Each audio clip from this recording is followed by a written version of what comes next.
We're going to go over a little bit of things. We're going to go over the Wyckoff model, right? Because we have been looking at the Wyckoff in the past. And actually, I think that the number one style we have been able to identify, let's say, translated perfectly, executed perfectly.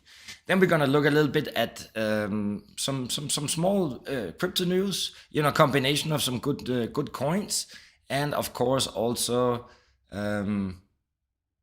the overall market and some of the traditional. And then I have to talk a little bit about geopolitics. The geopolitics that we're going to talk about today will be in the form of Ukraine, or let's say the US House of Senate, signing a new deal, launching a new deal, increasing the level of debt. And we know, the United States, it's not like they have a small debt to pay. I mean, they are not even able to pay the interest on the outstanding debt. What we are seeing is, it's amazing how you can spend money that you don't have. I wish we could do that, right? I wish we would be able to just print money and never really have any, consequences. Anyway, so that's also what let's start. I am happy you are here. We're gonna be in the chat really soon. And but let's get this little show going, and it goes a little bit like this. As always, I want to welcome you to Crypto Never Sleeps. And in case you're new to this channel and you want to stay on top of the crypto world, well, you know what you got to do. Hit like, smash, and all them goodies so that you can be notified every time we upload new videos and do live streams like these so that you can experience the big technical default. My name is Nico Arachi, and I am number one, at least sometimes. I thought we should do it a little, not so much more, transitions. Even though it's Sunday night, right? I like Sunday nights. It's good for a little bit of fun. What we're seeing 64,000 here on Bitcoin. Of course, we're looking at the hourly. We can see it's up 0.3. We can see Solana down 1%, 149. Then we can see DOT down 1.2. And then we got Ethereum down 1.9 at 3,150. Not a whole lot has actually changed. So as always, we're looking at this, we're looking at the weekly with the 7-day moving average. Now, when we are looking at the 7-day moving average, we can see we are below it. We have closed below it, and that could, in some instances, that could call that we should, maybe pay attention. Are we trending towards a bear market? Are we going to go lower? We're going to look a little bit at that Wyckoff model again, because it's been able to help us. So in a second. However, before we go and look at the Wyckoff, also remember it's only the weekly. Now, remember last week we put this little orange line here. I said, I think we're going to see some probably this is going to be the line of support resistance. We are around that time. That's around 65. However, what I want to pull out here is the monthly. Because when the weekly does, I know this sounds funny, right?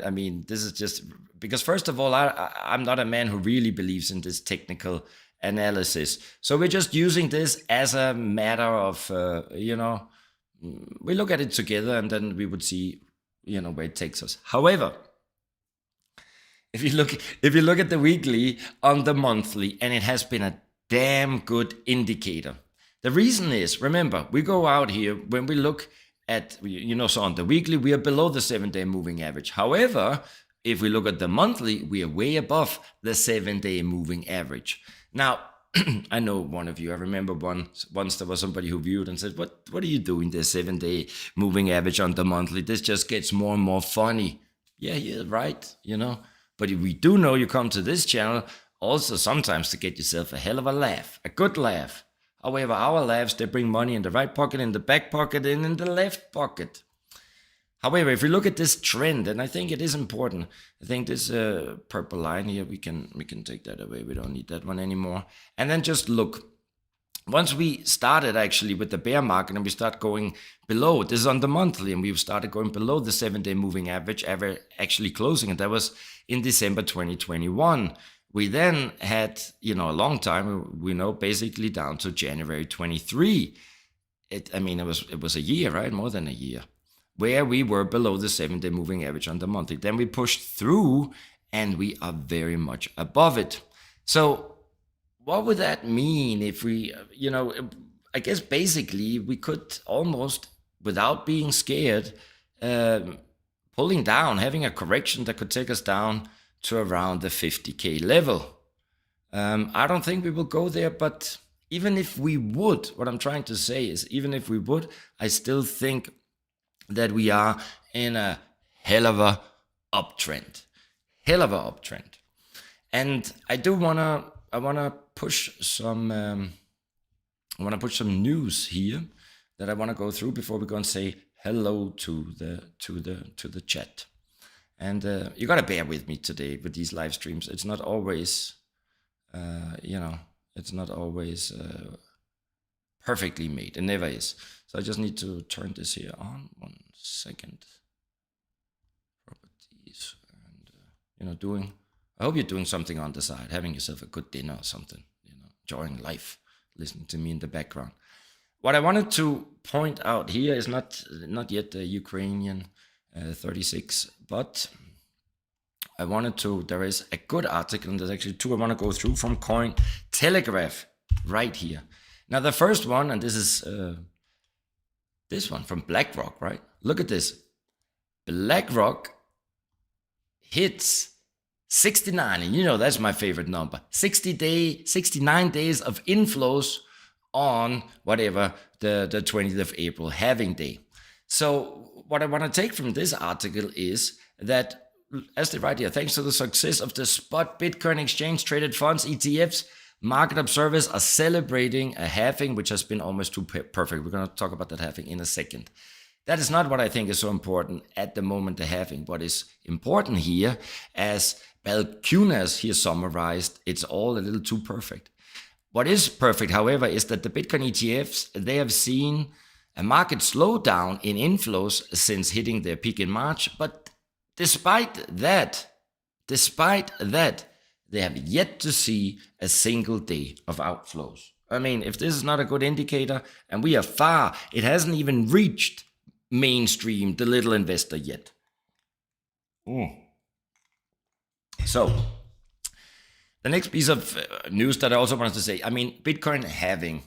I know every channel, they've been talking about it, and halving is coming up and doing live streams. You have not heard me speak about the halving here on this channel because I simply think it is a non-event.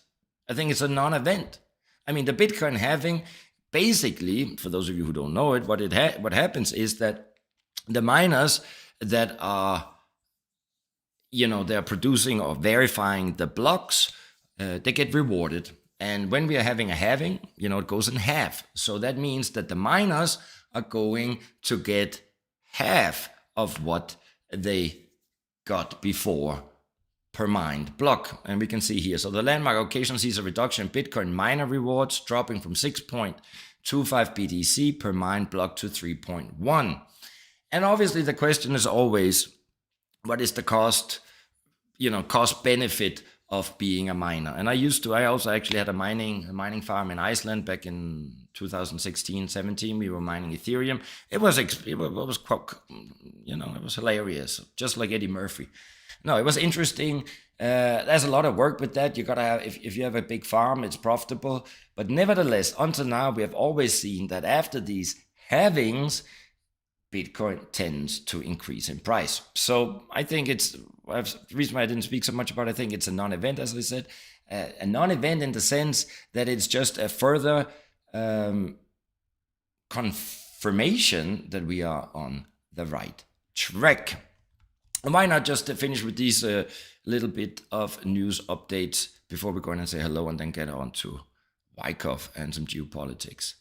You see, this is also some news that we wanted to share. We have actually shared that in the Telegram, but this is very good. Ernst & Young adopts Polygon, proof of stake for Ops Chain Contract Manager, eyes Ethereum mainnet migration. Why is this again just amazing news? Well, Ernst & Young it's not just that they are an auditing firm, right? It's one of the big four, one of the big global 4 auditing companies. If you have a company that is worth anything, you want to get it audited either by Ernst & Young or by, I forgot what the other 3 are called, right?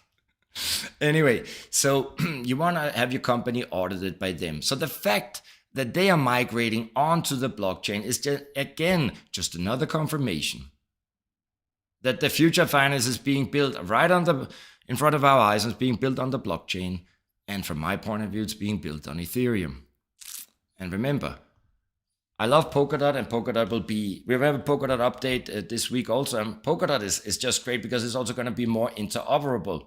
But I didn't want to go into the technical details. What I actually wanted to go in here is that Polkadot, I mean, look at this, eyes an 8.8 million sponsorship deal with Lionel Messi's Inter Miami. And why not? Why not? I mean, why is this important for us? It's very simple, right? It's always important when we are seeing some of our especially some of our portfolio holdings entering in the mainstream, doing commercials, football, sport, Messi. Everybody knows Messi. Soon they will also know Polkadot. And that's lovely. Now that's lovely. Now we're really talking some good news. One other piece of news that I just wanted to touch on, Nodl. Now that's also a dot for that matter, but not a Polkadot update. Nodl is launching their zero knowledge sync to bring the fastest growing DPIN to Ethereum. And remember, we were talking about Nodl here not so long ago, and I think this is great news. And also, if we go in and actually have a look at Nodl, I mean, it has a market cap that is so little. I'm just going to find it for those of, I'm sure, I mean, if you watch this channel, you know what Nodl is, because this is one of those little coins that I absolutely adore. And we can see here, Nodl. Where do we have it here? It has a market cap of 26 million, and it's still also down. I don't know how much down it is from its all-time high, but it's, can we even see that here? Let's go in here and see all. Anyway, you can go in and, of course, no, here we can, let's see, we should be able to find it. Always looks different here on this, more information. All-time high, it's down 60%, but still, I think it's gonna surpass its previous all-time high by far, because it's a pretty new coin. We can see here, they only started trading here back in September 2022. So, what is it about Nodl that I absolutely adore is the fact that they are coming up with this. Well, let's just read it. So one of the largest DPINs and long-standing force in blockchain innovation, with over 100,000 daily active users on its mobile wallet app and 1 million holders of the token, announces it will be launching on the zero knowledge cutting edge technology. But what is it that is so amazing about Nodl? It is this, what we talked about, the new click camera app, right? Now that is something I think we all need. Because the first initiative of Nodl's DPIN launching on Zero Knowledge Sync will be the deployment of its new Click Camera app, the world's first digital trust network. Click will be able to process transactions off-chain without sacrificing security and decentralization, while significantly increasing throughput and reducing transactions costs. So that's why I'm optimistic on Nodl. I think this is great. Low market cap, I think it's going to be a winner. Everything I say and do should not be considered financial advice. You know that. And now, finally, we can go in and see if there are there 20 lions here today that want to have a chit-chat. And before I jump to that window, I got to put in here my audio. I'm sorry for this, guys. This is just a... Here we go. Who is here? How many do we got? We got exactly 20 viewers. I mean, I just think that this channel is, I mean, talk about stability, right? I mean, we don't go up and we don't go down. We got 20 lions watching, and that is lovely. I think we got Vax, we got African Queen, Immigrant Son. No, guys, let me see who is here. What is Shahid here making fun of me? My printer never works, and that's exactly like my stream. That's how that works. But it is good to see Crypto Charlie here, Vax, my friend, Ron Jeremy, Dennis Van Ryn, it's good to see you. Rudolph Rainbow Reindeer, hey, you must be new. Welcome to the chaos of Crypto never sleeps. Let's go to the moon together, Persian Empire and me. You and I, just on an Iranian drone. We're going to have a chili kebab in the right and some Holme Sabzi in the left, and off we go. Crypto Millionaire, good to see you. Lily Dawn, also new here. And Oliver here. Nico here. I love Oliver here. Derek Doyle, good to see you. And Raymond is here. Good to see you again. Blockchain Bully. Blockchain Bully, I like you. We were debating about that thing there with Wyckoff that we're going to get to. David Overington, rubbish intro, dude. I know, David, but you know what we got to do. If you share with me how you would like to see it, take the time and do that. I would really, really love you for that. What do we say? And what else do we have? Yeah, no sound and see loud and clear. So if there's no question at this time, what did you say here? I bought Aethia notes. 18 Aethia notes. Well, let us know how that goes, Dennis. And when is Polkadot 2.0? Soon. They're launching an update. We will make a Polkadot update this week. So yeah, keep packing the trunk with more beautiful dots. And when Oliver says dots, I hope that it's not only Polkadot, but a lot of beautiful dots. Duffel bag full of MFAM and CSM. My man, I hope we're going to celebrate together. I think we're going to be laughing all the way down to the bank. Would you swap dot for Nodl? That's a real good question, and it comes in, that actually goes in the category of a well-diversified portfolio. You see, it's always the question, because it's a simple question. Raymond, he's asking, should we go in and should we swap DOT for Nodl? Nodl has a market cap of 26 million. DOT has a market cap of a few billion. Obviously, it's always more, it will take a lot more money for DOT to increase, let's say 1,000, and give us 1,000% return as opposed to Nodl. However, if we have to make an analogy to traditional portfolio management, you always, got to have that basket of eggs and well diversified. It depends on your risk reward. Now, many of you are not really following this traditional diversification because you go too much into the memes, I would suppose. Remember, this is not a meme channel. Meme coins is not here. So I would not swap the one thing for the other because, and this is also where the risk reward comes in, right? We're pretty certain that Polkadot, as that is the foundation, let's say it is the foundation of all the other dots that will be running on Polkadot. So that means, and since Polkadot is not, it's already clarified that it's not recognized as a security, it's a software, so it's the base layer. It's the base layer. And obviously the base layer is going to increase. Now, when we segregate and we go down the ecosystem and we are looking at the substrates and the parachains and we're looking at those little dots, can I guarantee that Nodl is gonna, really take off? Can I guarantee that there's not gonna come another protocol and come with click camera 0.2 and it's gonna be a lot better? No, I can't. And that's why the risk is much higher. Polkadot bound probably to increase. How much? Only God knows. If Nodl is going to be a success, is the technology going to launch the way we expected? Are people going to use it? Is it not going to be restricted by, the European governments and the US governments? Because in the end of the day, they don't want an app where people can go and take pictures all over the world, verify what is going to happen. So there's also some regulatory issues. I hope that clarified it. Sorry, so there's never a simple answer. But let's move on. Never a simple answer. Let's go in. I'm really happy to do some answers in the end, but we got to go over these news because I think they are very valuable. So let's go here.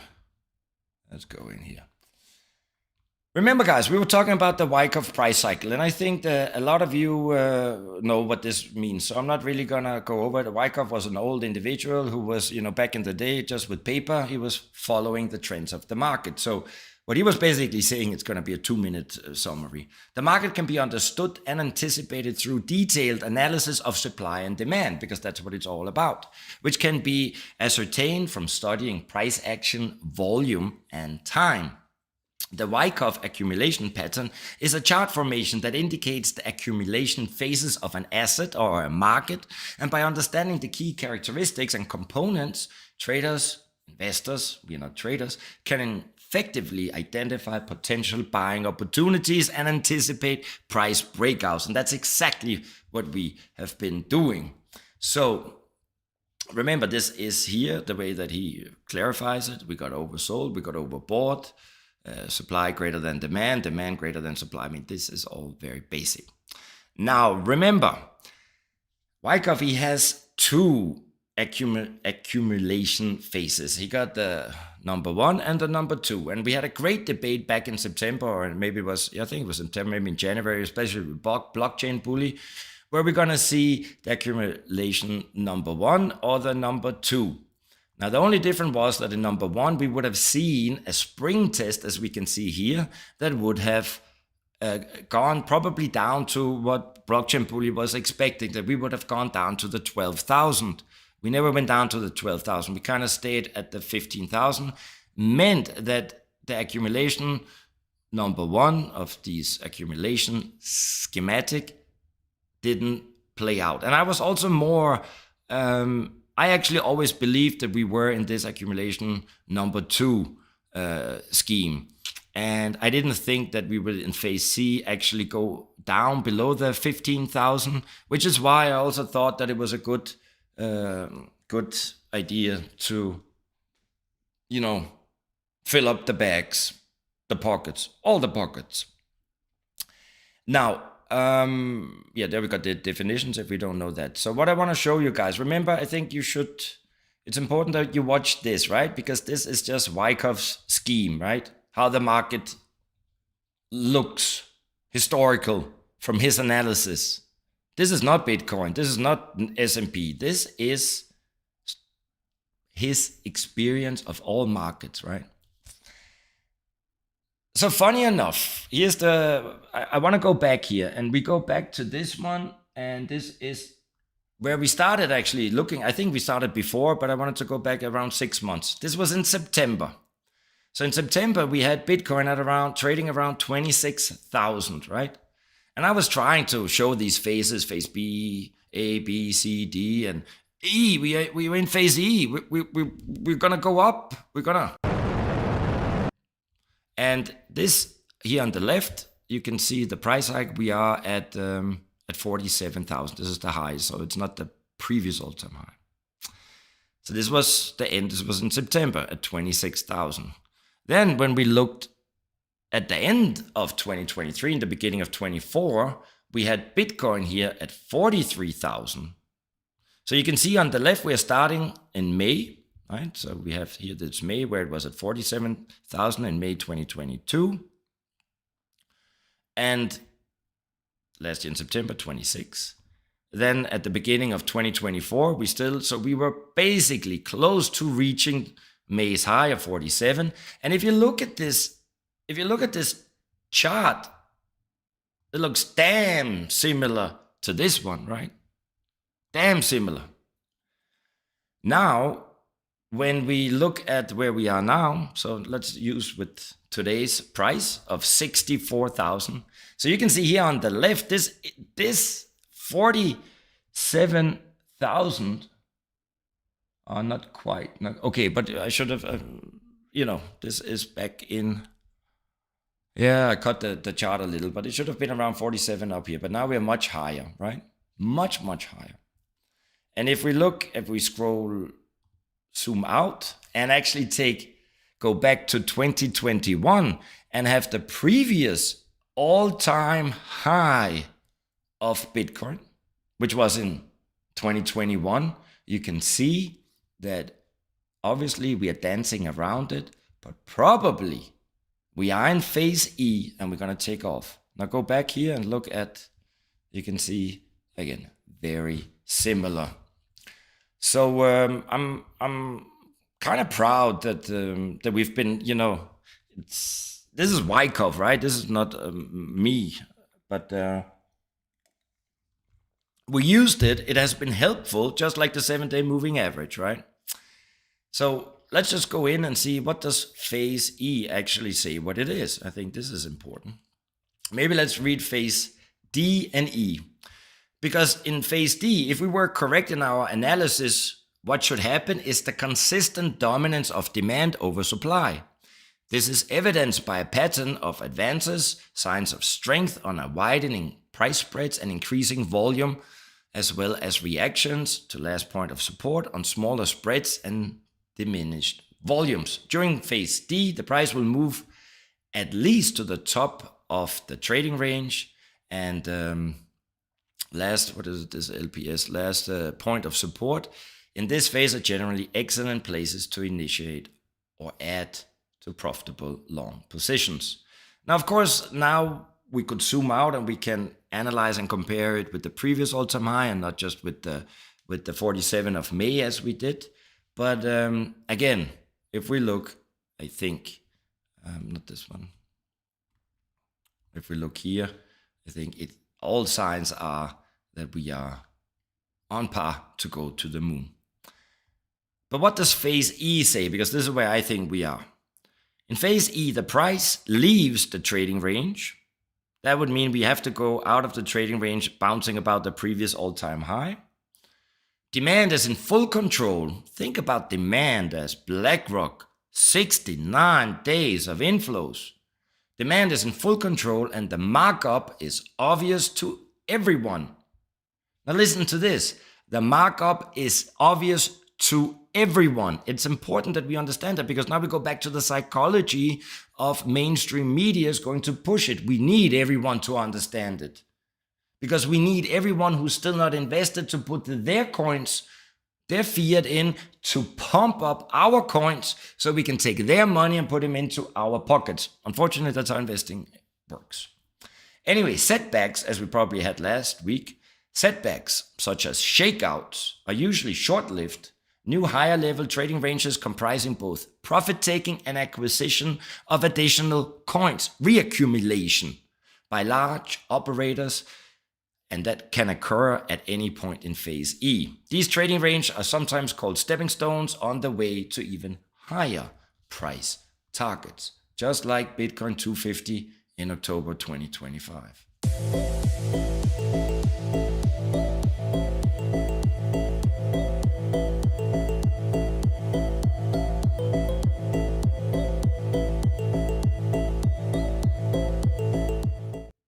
You see, it's funny when he's saying here, now, I think we should look at this sentence here, right? Because if we really believe we are in phase E, which I think, we should understand that when we have setbacks, right? This is like when we have the flash crash live streams, right? It's a flash crash, it's a setback, it's a shakeout, it's a flash crash, short-lived. And then we're seeing new higher level trading ranges coming, both profit taking and acquisition of additional coins. So what does that also mean? That means that those coins that's gonna explode in price before some others, right? We never know which coin is gonna take off and make that hockey stick that we all waiting for. And we already know that based on our portfolio, we have already had 5 coins that have made through the 1,000%, and some are still in minus. So what would the natural thing be to do is that you take profit from the positions that has already, gone up to the previous all-time high or more, and increases your position back to proper portfolio diversification. You got some coins, they explode, they go up 1,000%. All of a sudden, they have a bigger percentage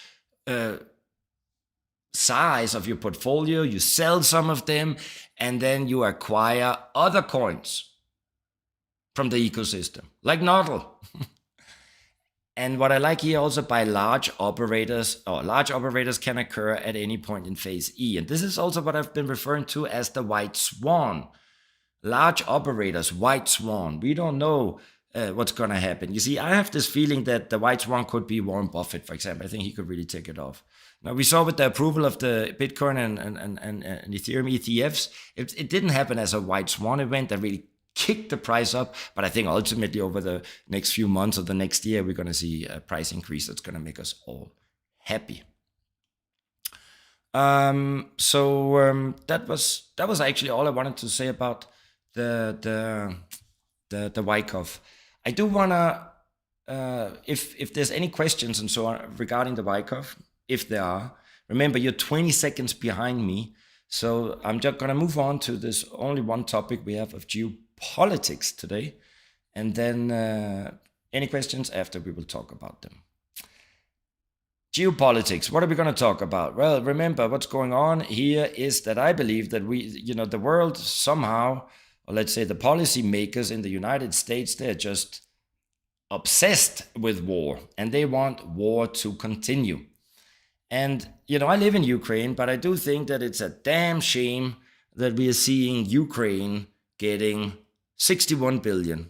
I mean, it came later and you will see they're not getting 61 billion, but at least it enables Ukraine and Zelensky, the ex-president of Ukraine. I say ex-president because I don't recognize him as the president anyway. He's a dictator Zelensky.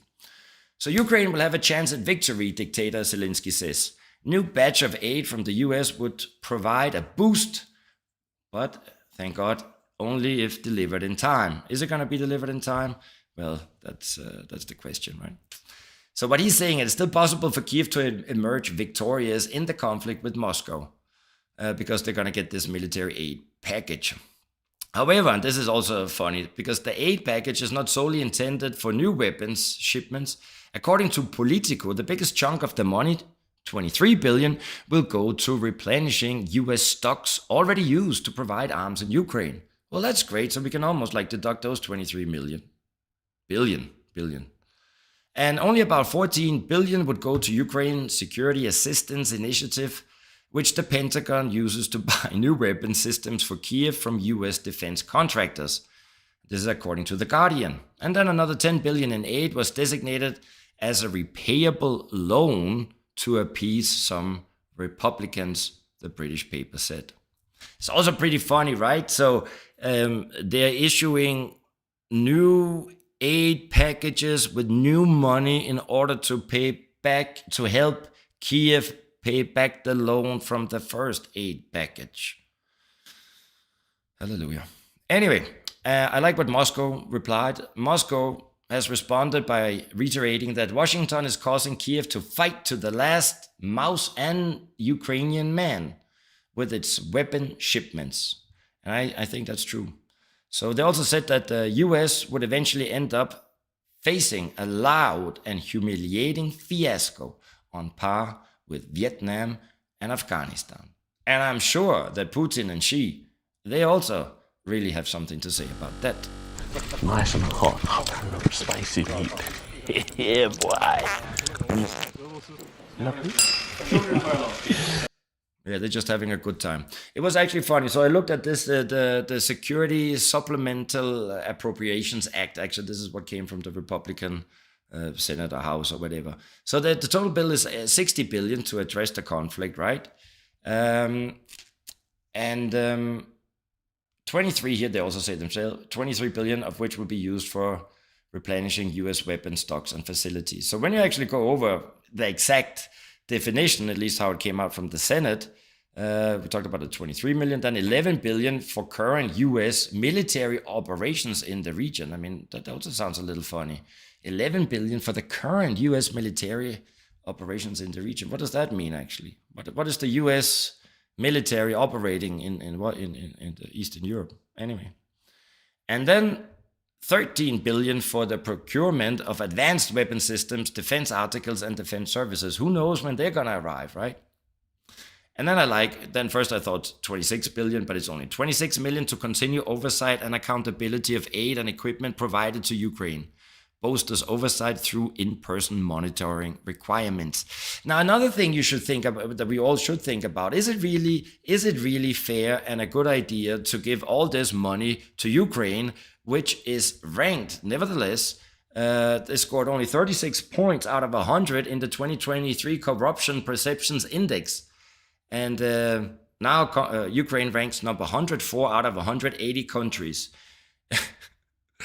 And this led me actually to share with you the residents, the houses belonging to former or current Ukrainian government officials. And there you should also remember that they only earn, like a government official in Ukraine earns somewhere between $1,500 to $2,000. But look at these.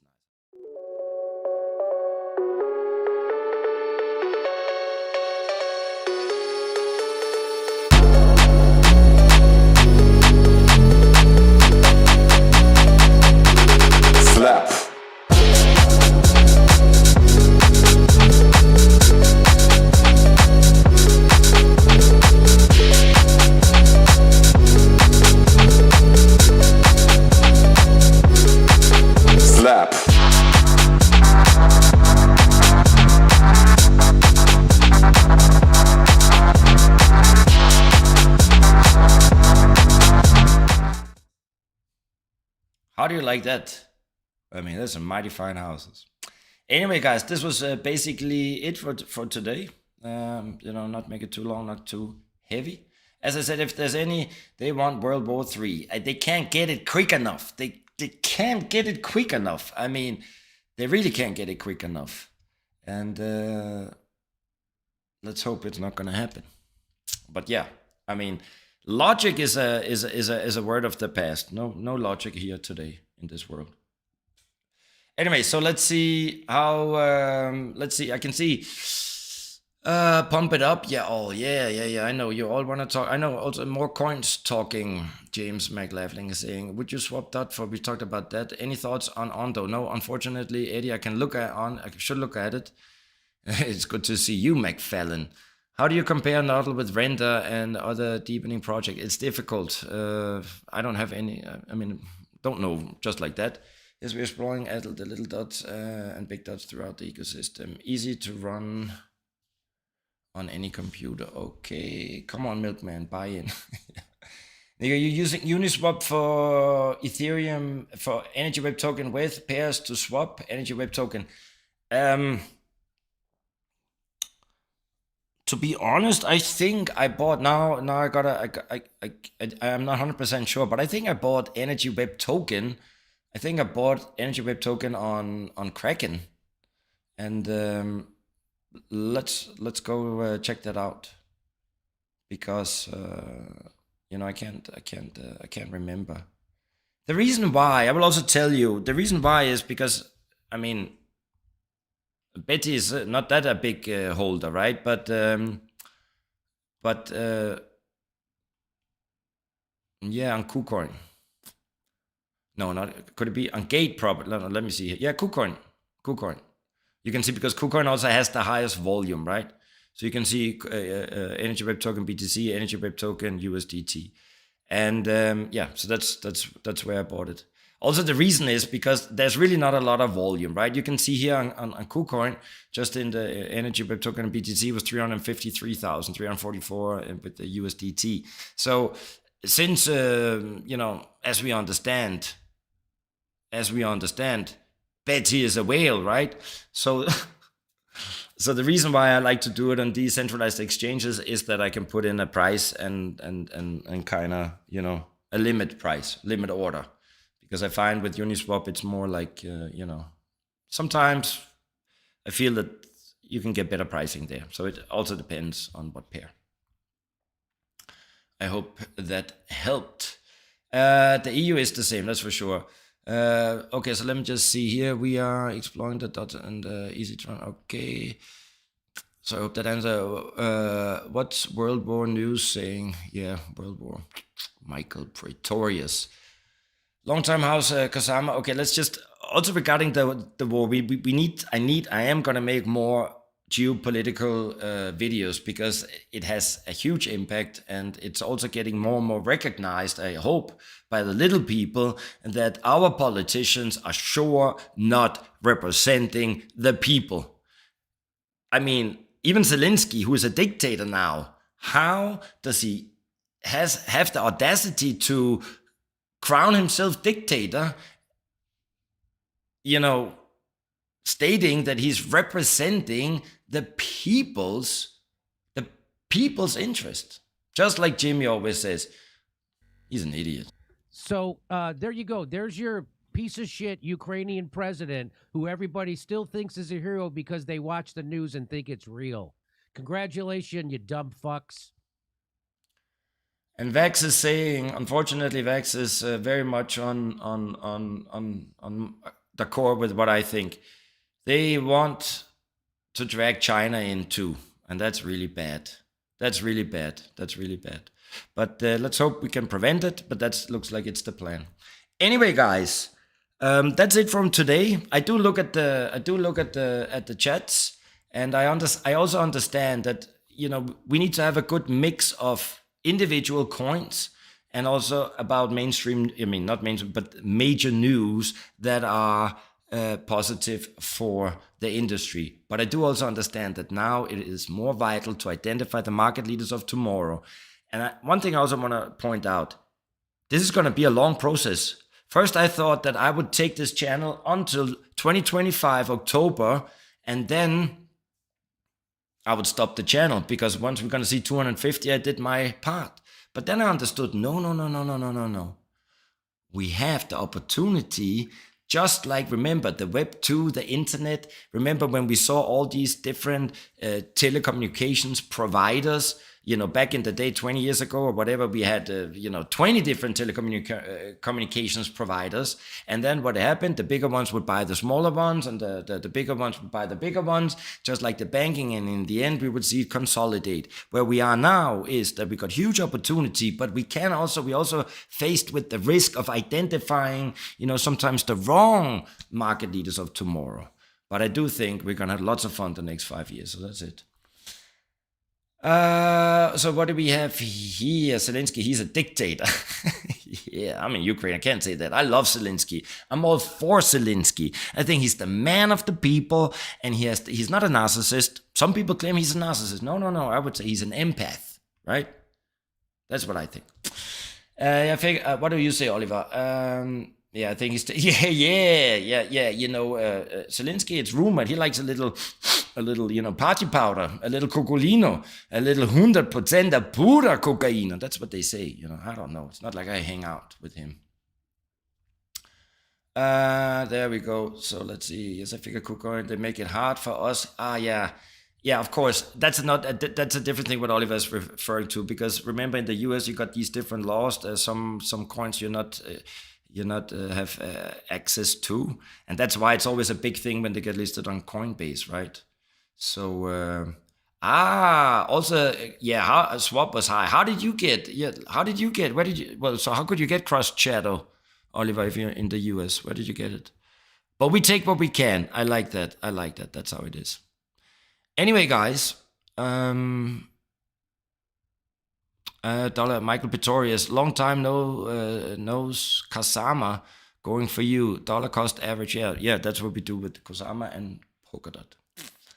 I never heard it called. Okay, guys, I love you, and I will see you probably on Thursday.